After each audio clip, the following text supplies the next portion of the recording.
So what's up mga kadatibador. So for this video is magluluto tayo ng munggo. So pumunta nga akong kuresa niyan dito sa may Santa Mesa. Tapos nagpa-Gcash muna ako dyan kasi nag-cash out ako ng pera.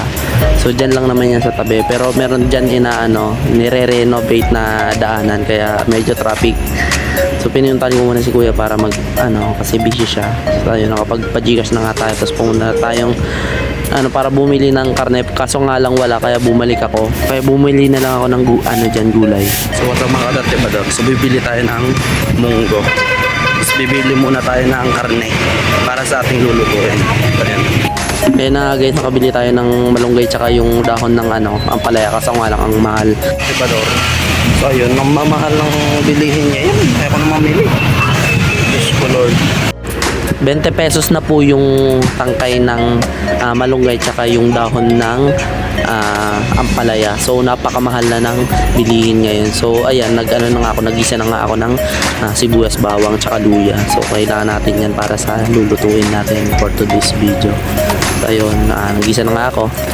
Bumili na rin ako ng chicharon, kaso nga lang ang mahal ng chicharon 15 pesos. Kaya yung tig 15 na lang yung binili ko, dalawa 30 pesos na. Wala kasi yung sa Minimart ako bumili, kaso nga lang yung maliit lang yung nabili ko, kaya okay na yun. After ko naggisa is ginisa ko na rin yung yung munggo. After kong pakuluan yun, so igigisa pa pala yun. Kala ko direct luto na.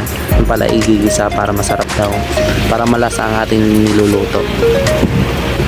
Ito muna yung content natin for today's video kasi wala muna tayong galagala, wala muna tayong pasyal-pasyal, kaya luto muna yung content natin kasi kailangan muna natin mag-upload para pansin tayo ni Facebook, para hindi tayo ma-miss ni Facebook kasi kailangan natin mag-upload talaga. Then pwede din kayo mag-live para yung hours is makadagdag sa watch hour.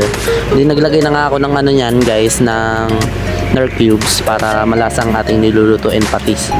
Kung wag na lang asin, patis na lang ilagay nyo guys. Kung medyo matabang pa is lagyan nyo siya ng kaunting asin. Then inilagay ko na nga yung malunggay and yung dahon ng ampalaya. So yan, napakamahal, 40 pesos po. Napakamahal na. Maulan kasi dito guys, kaya nagmahal na rin ata yung mga bilihin dito. Maulan-ulan, kaya siguro may bagyo, kaya ganoon. So napakasarap na itong guna to, lalong-lalo na malamig na yung panahon. So ayun, sa pagluluto guys, unti lang yung dahon ng guys, yung ampalaya, kasi pag napasobra kayo ng dahon, ang pait. Kaya pwede nyo siyang paresan ng yung malunggay, kasi bagay naman yung malunggay tsaka yung dahon ng ampalaya. Tig-isa ng tangkay lang. Tsaka nilagyan ko na nga rin po yan ng paminta para malasa ang ating niluluto. So nilagyan ko na rin siya ng siling green para sarap. Yan, nakalimutan ko siyang bilhin kanina, kaya dito na lang bumili sa tindahan. Nakakamiss na rin kasi magluto guys ng mga luto-luto. Hindi na ako hindi na ako nakakagawa ng vlog ko. Tapos nilagyan ko na nga rin siya ng guys, chicharon. Bumili na lang ako tig 15 na chicharon. Tapos nailagay ko pa yung yung parang papel. Tig pang maluto. So ang nabibidyo niyan is si ate, kasi pinahawakan ko sa kanya kasi mahirap mag-video talaga habang nagluluto. Kaya kailangan ko ng mga editor tsaka yung nagbibideo ba. So yung pamangkin ko na lang sa kada vlog ko is yung pamangkin ko na lang yung tagahawak ng video ko. At least guys, na na tayo, sinasahura na tayo ni Facebook, na monetize na tayo sa Facebook. Hindi ko sure, pero at least nagwo-work yung natin, yung Facebook.